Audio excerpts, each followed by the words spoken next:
അതുകൊണ്ട് ഞാൻ ചോദിക്കുകയാ, മരിക്കുന്നതിന് മുമ്പ് ഒരു നന്മ ചെയ്യാൻ പറ്റുമോ? അല്ല പറയുകയാ, എനിക്ക് തരാമോ? പെങ്ങളെ കടം ചോദിച്ചു കൊടുത്തു പോയല്ലോ, പണയം വെച്ച് പലതും പോയല്ലോ, ബിസിനസ്സിലിട്ട് ലക്ഷങ്ങൾ പോയല്ലോ, എന്ത് നേടി വാപ്പാ?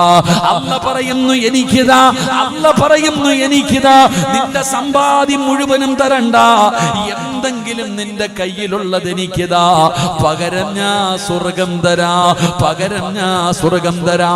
അല്ലാഹുവിന്റെ സ്വർഗത്തിലേക്ക് കടന്നു പോകുന്ന ഒരു മനുഷ്യന് ലഭിക്കുന്ന ഏറ്റവും വലിയ പ്രതിഫലം എന്താണെന്ന് അല്ലാഹുവിന്റെ പ്രവാചകനോട് പെട്ടെന്ന് ചോദിക്കുമ്പോ നബി തങ്ങൾ പറഞ്ഞു കൊടുക്കുകയാണ്, അല്ലാഹുവിന്റെ അനുഗ്രഹങ്ങൾ കൊണ്ട് നിറച്ച പാലരുവികളും തേനരുവികളും ഒഴുകുന്ന പടച്ച റബ്ബിന്റെ സ്വർഗമുണ്ടല്ലോ, ആ സ്വർഗത്തിൽ അല്ലാഹു തന്നെ അടിമയ്ക്ക് കൊടുക്കുന്ന ഏറ്റവും വലിയ പ്രതിഫലം എന്താണ്? ഏറ്റവും വലിയ മഹത്വം എന്താ? നബി തങ്ങളോട് സ്വഹാബത്ത് ചോദിക്കുമ്പോ അല്ലാഹുവിന്റെ പ്രവാചകൻ അവിടെന്ന് പറഞ്ഞു കൊടുക്കുകയാ, സ്വഹാബാ, ഇസ്രാഫീൽ എന്ന് പറയുന്ന മലക്ക് സൂർ എന്ന് പറയുന്ന കാഹളത്തിൽ രണ്ടാമത് മൂതുമ്പോ അതാ പള്ളിപ്പറമ്പിലെ ഖബറിനകത്ത് നിന്ന് ജനങ്ങൾ മുഴുവനും എഴുന്നേറ്റ് വരികയാണ്. പള്ളിപ്പറമ്പിൽ കുളിപ്പിച്ച് പുതിയ പളയെ പോലെ, പുതിയ പെണ്ണിനെ പോലെ പുതുവസ്ത്രങ്ങൾ ധരിപ്പിച്ച് സുഗന്ധം തേച്ച് കൊണ്ടുപോയി ഖബറടക്കിയ മനുഷ്യർ മുഴുവനും ഇസ്രാഫീൽ എന്ന് പറയുന്ന മലക്ക് പടച്ചവനെ സൂർ എന്ന് പറയുന്ന കാഹളത്തിൽ ഊതുമ്പോ ഖബറിനകത്ത് നിന്ന് എഴുന്നേറ്റ് വരികയാണ്. പട്ടിയുടെ കോലത്തിൽ, പന്നിയുടെ കോലത്തിൽ, കഴുതയുടെ രൂപത്തിൽ, പേപ്പട്ടിയെ പോലെ വരുന്നവർ, നടന്നു വരുന്നവർ, ഇഴഞ്ഞു വരുന്നവർ, മുഖത്ത് മാംസമില്ലാത്തവർ, കുഷ്ഠരോഗികളെ പോലെ വരുന്നവർ, പടച്ചവനെ മലദ്വാരങ്ങളിൽ കൊടികുത്തി വെച്ച് വരുന്നവർ, ഇതുപോലെ ജനങ്ങളെ ഖബറിനകത്ത് നിന്ന് എഴുന്നേറ്റ് വരികയാണ്. ഉടുതുണിയില്ലാതെ ആണുങ്ങളും പെണ്ണുങ്ങളുമല്ല, നാളെ പടച്ച റബ്ബിന്റെ പരലോകത്തേക്ക് കടന്നു വരികയാ. എന്റെ പ്രിയപ്പെട്ട ചെറുപ്പക്കാരാ, അല്ലാഹുവിന്റെ കോടതിയിൽ ഉടുതുണിയില്ലാതെ ഞാനും നിങ്ങളും ഇങ്ങനെ നിൽക്കുകയാണ്. പടച്ച റബ്ബേ, അല്ലാഹു ജനങ്ങളെ രണ്ട് വിഭാഗമായി തിരിക്കുകയാണ്. ഫരീഖും ഫിൽ ജന്ന, ഫരീഖും ഫിസ് സഈർ. സ്വർഗ്ഗത്തിന്റെ അവകാശികള്, നരകത്തിന്റെ അവകാശികള്, രണ്ട് വിഭാഗമായി അല്ലാഹു ജനങ്ങളെ അങ്ങ് വേർതിരിക്കുകയാണ്. പെങ്ങളെ, മോളെ, ശരീരത്തിൽ ഫർദയുടെ ഉള്ളിലൂടെ വിയർപ്പ് തുള്ളി ഒഴുകുമ്പോ പ്രയാസപ്പെടുന്നല്ലോ. പടച്ചവനെ, എന്റെ പ്രിയപ്പെട്ട ചെറുപ്പക്കാരാ, സൂര്യന്റെ ചൂട് താങ്ങാൻ നമ്മളെ കൊണ്ട് പറ്റുന്നില്ലല്ലോ. ഈ മഴ പെയ്യുന്ന സമയത്ത് പോലും എന്റെയും നിങ്ങളുടെയും ശരീരം വിയർക്കുകയാണ്. സൂര്യൻ എവിടെയാ? നിന്റെ തലയുടെ 15 ലക്ഷം കിലോമീറ്റർ മുകളിലാണ് ഇന്ന് സൂര്യൻ നിൽക്കുന്നത്. ആ സൂര്യൻ അസ്തമിച്ചിട്ട് പാതിരാത്രി 10 മണിയായിട്ടും നിനക്ക് ചൂടെടുക്കുകയാ, നിന്റെ ശരീരം വിയർക്കുകയാ.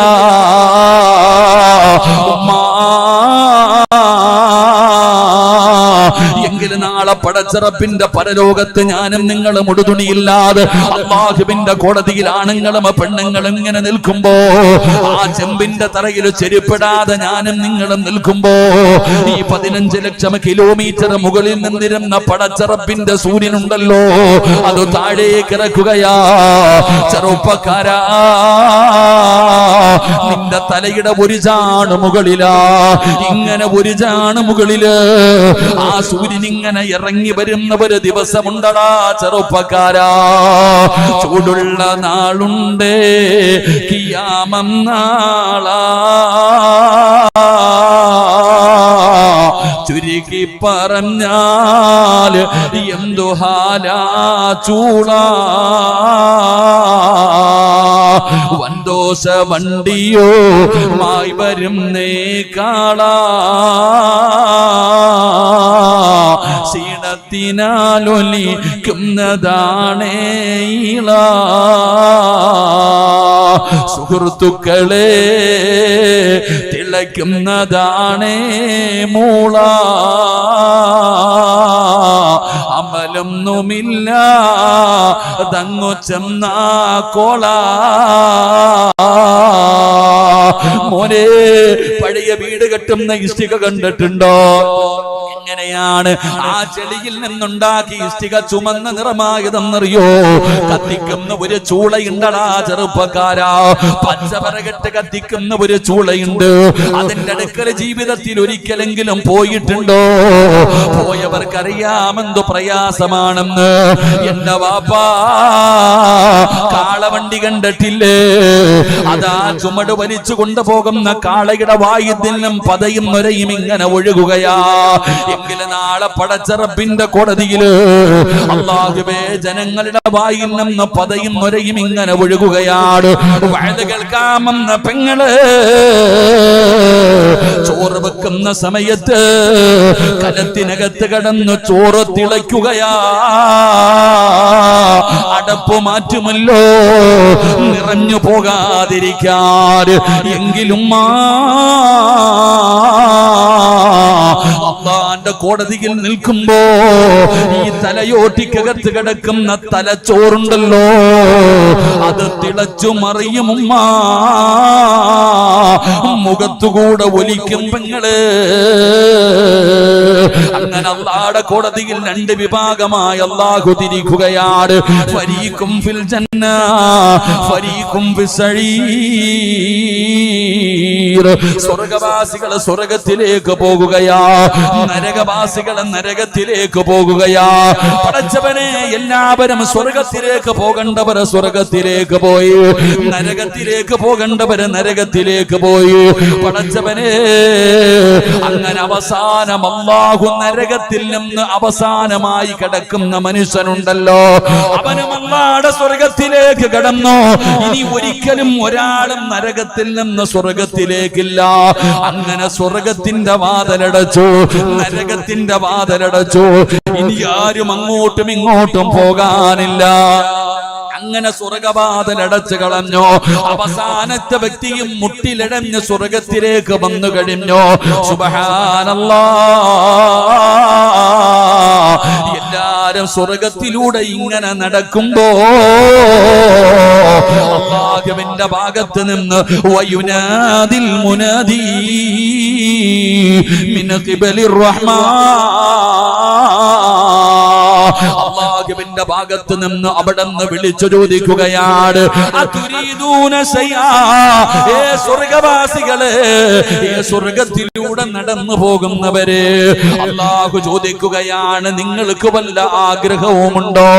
ഇനി നിങ്ങൾക്ക് വല്ല ആഗ്രഹവുമുണ്ടോ? സ്വർഗ്ഗവാസികളോട് അല്ലാഹുവിന്റെ ഭാഗത്ത് നിന്ന് വിളിച്ചു ചോദിക്കുമ്പോ അവര് പറയുന്നു, അൽഹംദുലില്ലാഹ്, ഇനിയൊന്നുമില്ല പടച്ചവന്, ഒന്നും വേണ്ട തമ്പുരാന്. എന്തുകൊണ്ടാണെന്നറിയുമോ? അല്ലാഹുവിനോട് പറയുന്ന പടച്ചവനെ ഭയാനകമായ മഹ്ശറയുണ്ടല്ലോ. യൗമ യഫിറുൽ മർഉ മിൻ അഖീഹി വ ഉമ്മിഹി വ അബീഹി വ സ്വാഹിബതിഹി വ ബനീഹി. ആരാരും തിരിഞ്ഞു നോക്കാത്ത പടച്ച റബ്ബിന്റെ പരലോകമുണ്ടല്ലോ.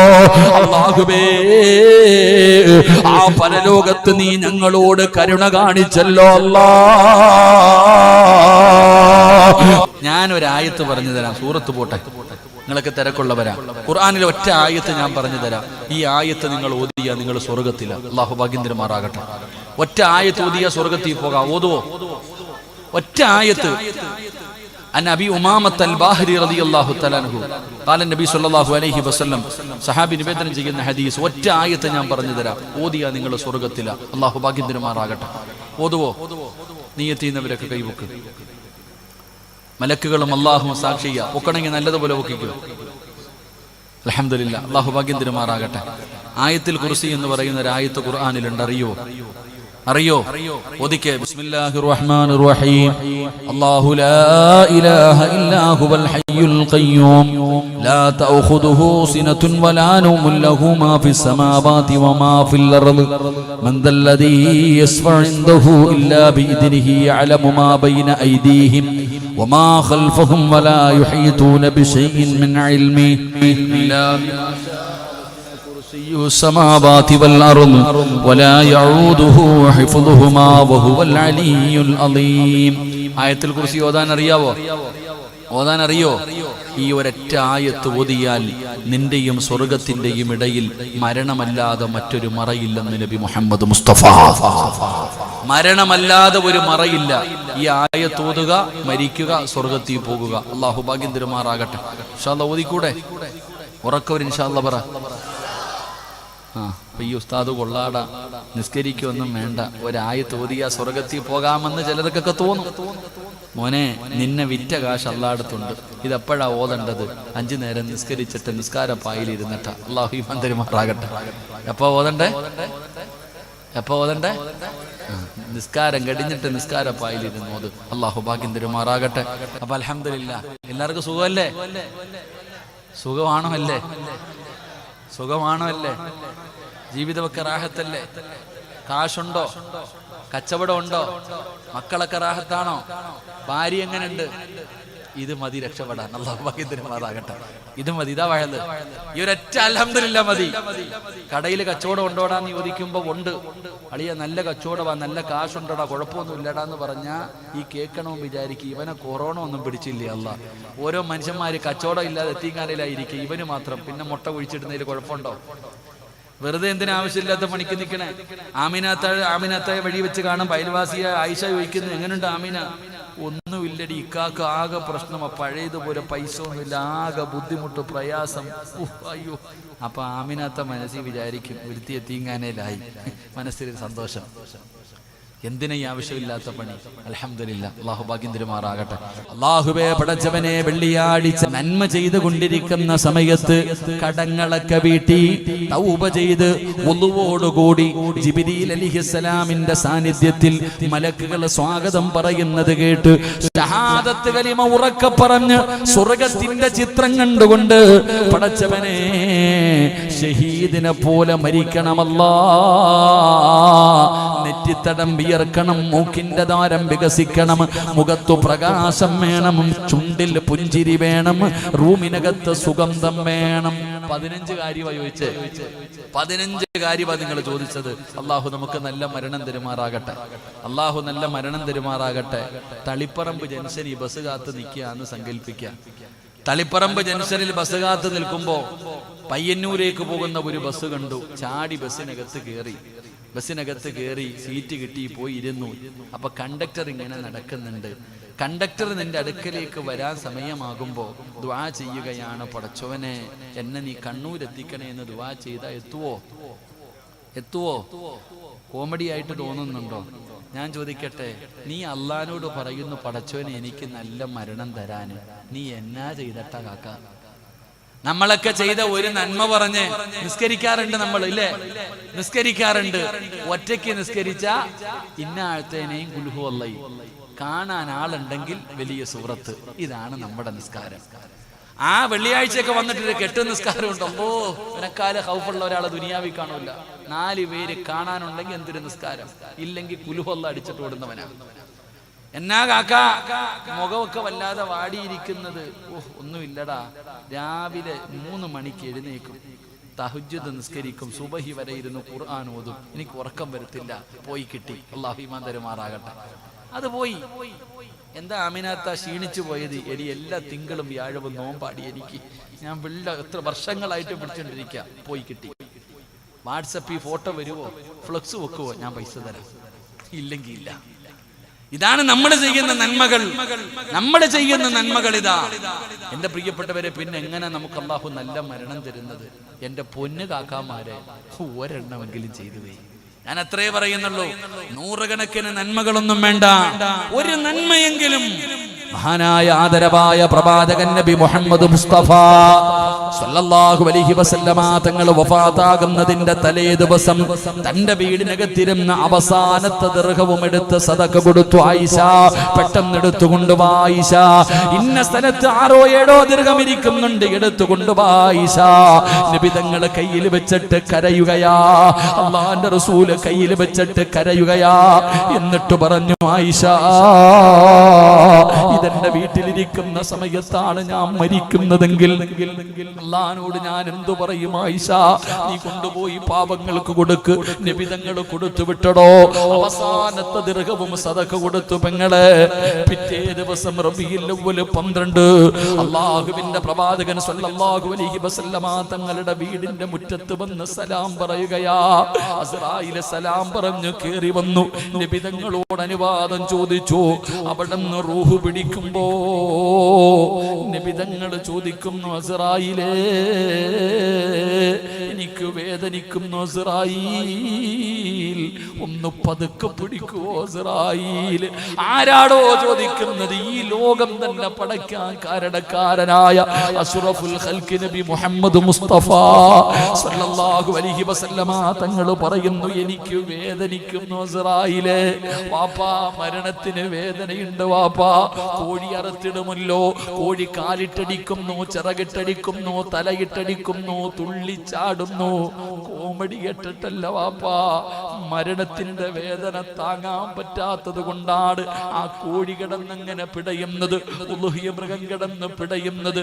ആ പിടയുന്നത് പോലെ പിടയാനുള്ള അവസരം പോലും അല്ല നമുക്ക് തരില്ലല്ലോ. ഉമ്മമാരേ, പ്രസവത്തിന് മരണവേദനയല്ല, പ്രസവത്തിന് മരണവേദനയല്ല. നീ പ്രസവിക്കുമ്പോ ഒരു ഡോക്ടറും 4 നേഴ്സുമാര് നിന്റെ കയ്യും കാലും പിടിച്ചു വെക്കാനുണ്ടായിരുന്നു. അത്രയേ ഉണ്ടായിരുന്നുള്ളൂ പ്രസവം. വേദനയില്ലെന്ന് ഞാൻ പറയുന്നില്ല. പക്ഷേ നിന്റെ റൂഹ് പിടിക്കുന്ന സമയത്ത് നിന്റെ കയ്യും കാലും പിടിച്ചു വെക്കുന്ന മലക്കുകളുടെ എണ്ണം 70,000. 70 മുതൽ 70,000 മലക്കുകൾ വരുമെന്നാ റൂഹ് പിടിക്കാൻ. ഒന്ന് ചിന്തിക്കടോ. 70,000 മലക്കുകൾ നമ്മുടെ കയ്യും കാലും പിടിച്ചു വെക്കുമ്പോ ഈ തൊണ്ടക്കുഴിയിൽ നിന്ന് അസ്റായിൽ എന്ന് പറയുന്ന മലക്ക് റൂഹ് ഇങ്ങനെ വലിച്ചു പറിക്കുമ്പോ ഒന്ന് കൈയിട്ടടിക്കാൻ, ഒന്ന് കാലിട്ടടിക്കാൻ, ഒന്ന് ചലിക്കാൻ നമുക്ക് കഴിയത്തില്ലെങ്കിൽ ഈ മരണം ഒരു ദിവസം നമ്മളെ തേടി വരുമല്ലോ. കുല്ലു നഫ്സിൻ ദാഇഖത്തുൽ മൗത്ത്. മരണത്തിന് വേദനയുണ്ടെന്ന് അല്ലയാ മോനെ പറഞ്ഞത്. നബി തങ്ങൾ പറഞ്ഞല്ലോ, വേദന സഹിക്കാൻ കഴിയാതെ തിരിഞ്ഞും മറിഞ്ഞും കിടക്കും, എഴുന്നേക്കും തിരിച്ചു കിടക്കും. വേദന സഹിക്കാൻ കഴിയാതെ അവസാനം അടുത്തിരുന്ന പാത്രത്തിനകത്ത് നിന്ന് വെള്ളം കോരിയിട്ട് നബി തങ്ങൾ മുഖത്തൊഴിച്ചിട്ട്, ആയിഷാ, ഇന്നലിൽ മൗതി ലസക്റാ, മരണത്തിന് വല്ലാത്ത വേദനയുണ്ട് ആയിഷ. നബി തങ്ങൾ പോലും അവിടെ നിന്ന് പറഞ്ഞെങ്കിൽ ഈ മരണം നമ്മളെ തേടി വരുമല്ലോ. ഇവിടെ ഇരിക്കുമ്പോഴാണോ, പോകുമ്പോഴാണോ, വീട്ടിലാണോ, റൂമിലാണോ, ഹോസ്പിറ്റലിലാണോ, പള്ളിക്കകത്താണോ, എപ്പോഴെവിടെ വെച്ചാ വരുന്നതെന്നറിയില്ല. മരിക്കാൻ രോഗം വേണ്ട, മരിക്കാൻ പ്രായം വേണ്ട. അസുഖം വന്നവര് മാത്രമല്ല മരിക്കുന്നത്, ക്യാൻസറും ട്യൂമറുമുള്ളവര് മാത്രമല്ല മരിക്കുന്നത്. തുഅമ്മീലു ഫിദ്ദുനിയാ തവീലൻ വലാ തദ്രീ ഇലാ ജന്ന ലൈലുൻ ഹൽ തഈശു ഇലൽ ഫജ്രി വകം മിൻ സ്വഹീഹിൻ മാത മിൻ ഗൈരി ഇല്ലതി വകം മിൻ മരീളിൻ ആശ ദഹ്റൻ അലാ ദഹ്രി. രാവിലെ ജോലിക്ക് പോയ വാപ്പയെ വെള്ളത്തുണിയിൽ പൊതിഞ്ഞ് നിന്റെ വീട്ടിൽ കൊണ്ട് വെച്ചില്ലേ ചെറുപ്പക്കാരാ? രാവിലെ പോയ ഉപ്പാനെ വൈകിട്ട് വീട്ടിൽ കൊണ്ടുവന്നില്ലേ? രാത്രി ഭക്ഷണം കഴിച്ചിട്ട് കിടന്നുറങ്ങിയ നിന്റെ വാപ്പ എഴുന്നേറ്റില്ലല്ലോ, പിന്നെ ഉമ്മ എഴുന്നേറ്റില്ലല്ലോ. മോനെ, ക്യാൻസർ പിടിച്ച വാപ്പ വീട്ടിൽ ഇപ്പോഴും ജീവിച്ചിരിപ്പുണ്ട്. ഒരു രോഗവുമില്ലാത്ത മകനങ്ങ് പോയില്ലേ? ഇതാണോ മരണമെന്ന് പറയുന്നത്?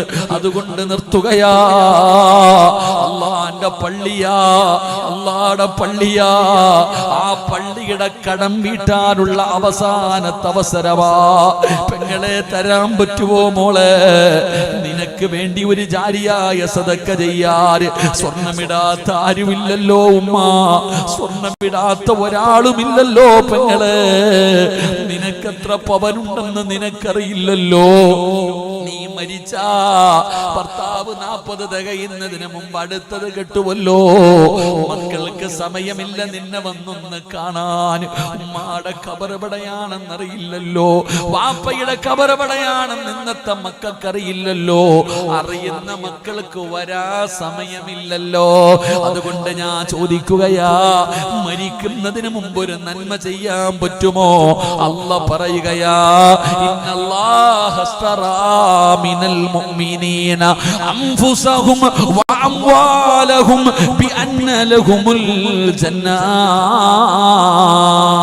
അല്ലാഹ് പറയുന്നു, എനിക്ക് തരാമോ? പെങ്ങളെ കടം ചോദിച്ചു കൊടുത്തു പോയല്ലോ, പണയം വെച്ച് പലതും പോയല്ലോ, ബിസിനസ്സിലിട്ട് ലക്ഷങ്ങൾ പോയല്ലോ, എന്ത് നേടി വാപ്പാ? അല്ലാഹ് പറയുന്നു, എനിക്കിതാ. അല്ലാഹ് പറയുന്നു, എനിക്കിതാ.